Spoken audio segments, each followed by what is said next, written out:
Welcome back. आपको एक बार फिर से खुशामदीद कहेंगे। अगली खबर जो हम डिस्कस करने जा रहे हैं उससे पहले मैं ये बताना चाहूंगी कि अबूजर दुनिया कितनी तेज है, we can not even imagine that.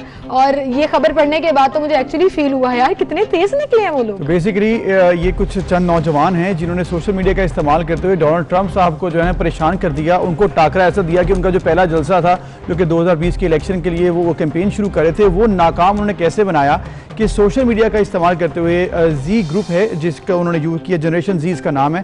इन्होंने ऑनलाइन टिकटॉकर्स और दीगर प्लेटफॉर्म इस्तेमाल करते हुए लोगों को कन्विंस किया सीमल कि लोग टिकट्स ले लें लेकिन जाए ना ट्रंप का ये देखने के लिए जलसा। और हुआ ये कि जब डोनाल्ड ट्रंप साहब जो कि समझे थे कि सारी टिकट्स बुक हो गई हैं, जब वो हॉल में गए तो वहां पर बहुत से कम लोग थे। आप देखें 19,000 नशिस्तों पर मुश्तमिल ये हॉल और इस सेंटर का 1/3 से ज्यादा हिस्सा खाली रहा। और आप सोचिए कि वो जो जिन्हें जूमर्स कहा जाता है वो नौजवान, उन्होंने टिकटॉक के जरिए एक एप्लीकेशन के जरिए लोगों को कन्विंस किया that they have to buy tickets and they shouldn't गो।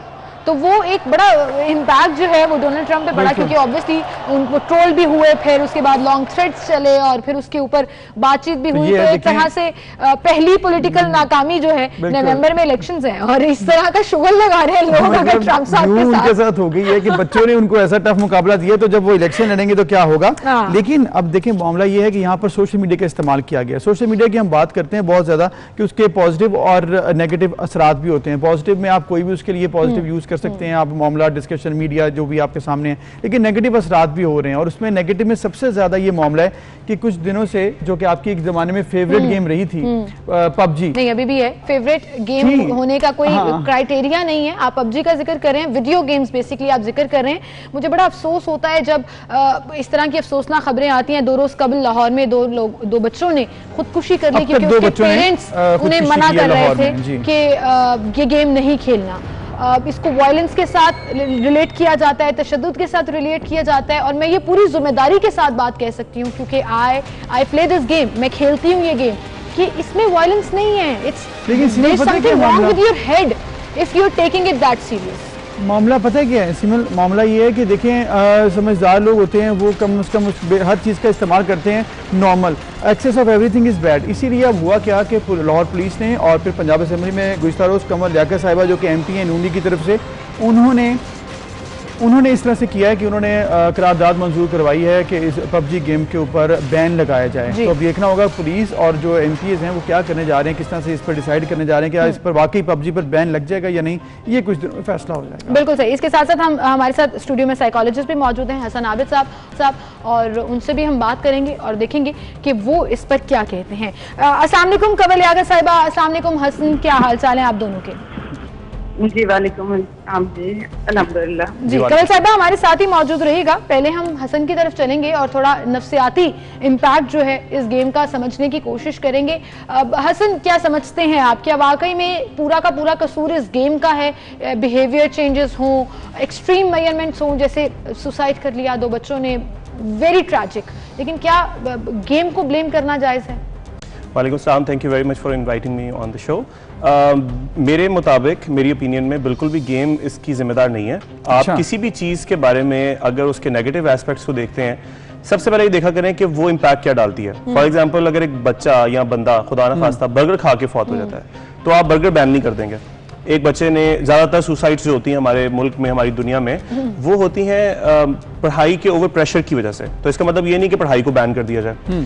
मैं ये रिक्वेस्ट करूंगा जिन्होंने भी करारदाद पेश की है, बिल्कुल करें, लेकिन सबसे पहले आप पबजी खेलें ताकि आपको ये पता चले कि पबजी गेम कैसी है, उसमें होता क्या है। चलें उनका टेक भी ले लेते हैं। कमल साहिबा देख लें, अब उन्होंने आपको भी कह दिया पबजी खेलें। जी बिल्कुल, मैं खुद तो खेलने में मुझे कोई हर्ज नहीं है, लेकिन मैं आपको बताऊं जहर ही होता है, वो थोड़ी मिकदार में हो या ज्यादा मिकदार में हो। और अगर किसी चीज का नुकसान ये है कि उसकी वजह से मेरी कौम का एक बच्चा भी हलाक हो गया, तो मैं किस तरह से पुरसुकून होकर ये कह सकती हूँ कि जी नहीं इसका कोई बुरा असर नहीं होगा। और हाँ, इसमें कोई शक नहीं है कि हर चीज के पॉजिटिव नेगेटिव इम्पैक्ट्स होते हैं, लेकिन अगर नेगेटिव है तो हम उसे क्यों इस चीज के ऊपर रिस्क पे लें, और मैं बिल्कुल इस चीज के लेकिन कमल यागर साहिबा, आपने जिक्र किया कि जहर थोड़ा हो या ज्यादा हो, जहर जहर होता है, लेकिन बहुत से ऐसे मामलात हैं जिस तरह से हसन ने भी कहा कि अगर आप पढ़ाई के ऊपर भी लो प्रेशर होके खुदकुशियां कर लेते हैं। इसके अलावा बहुत और भी गेम्स हैं जिसके ऊपर आप बात की जा सकती है, GTA है और बहुत ज्यादा और बहुत नंबर ऑफ गेम्स हैं, बिल्कुल इतनी लंबी डिटेल है। तो फिर आप किस पर आप जो है बैन लगवाएंगे? ये तो मुश्किल है। देखिए अबू सर, मैं एक बात कहूँ आपको, पढ़ाई के तालीम को और एक डिजिटल गेम को आप किस तरह एक दूसरे के साथ कंपेयर कर सकते हैं? मैं इंतहाई माजरत से कहूँगी, मुझे तो इस बात के कोई लॉजिक नहीं मिल रही। तालीम जो है वो एक अलग चीज है, और एक डिजिटल गेम जो एक नशे की सूरत अख्तियार कर गई है और जिसकी वजह से बच्चों में बर्दाश्त कम हो रही है। जिसकी जी जी हसन, आप क्या कहना चाहेंगे इस पर? कमल साहब आपका जवाब ले लेते हैं। जी थैंक यू वेरी मच। कमल साहबा को मैं थोड़ा सा इसके अंदर गाइड करता हूँ और मेरी नाकिस राय में मैं आपको बताता हूँ जी इसका जवाब। आपका जो पॉइंट है कि जी जहर जहर होता है और कैसे नेगेटिव पॉइंट से हम उसको बैन ना करें। देखें, सबसे पहले मैंने जैसे अर्ज किया कि आपको ये समझना पड़ेगा कि GTA या कोई भी ऐसी गेम, PUBG जैसी गेम जो है उसमें होता क्या है। उसमें होता ये है कि एक बच्चा जो है वो एक बैटल फील्ड में जाता है, उस बैटल फील्ड में वो सोशलाइज करता है ऑनलाइन दूसरे गेमर्स के साथ, दूसरे गेम प्लेयर्स के साथ, उनके साथ वो बातचीत करता है और वो मिलके एक टास्क करता है। लेकिन आबिद साहब, वो मार रहा है जाके, सोशलाइज कॉफी थोड़ी पी रहा है, वो बंदे मार रहा है ढूंढ ढूंढ के। हाँ जी, इसमें होता क्या है, ये एक बेसिकली स्ट्रैटेजी गेम्स है। ये स्ट्रैटेजी गेम क्या करती हैं कि जब एक बच्चे को, फॉर एग्जांपल बहुत सारे डिसऑर्डर्स होते हैं, एक बच्चे को डिसलेक्सिया है, मतलब वो पढ़ाई पढ़ नहीं सकता, या डिस्ग्राफिया है, कोई इमेज को याद नहीं कर सकता, आइडेंटिफाई नहीं कर सकता, मैथमेटिकल इक्वेशंस नहीं सॉल्व कर सकता।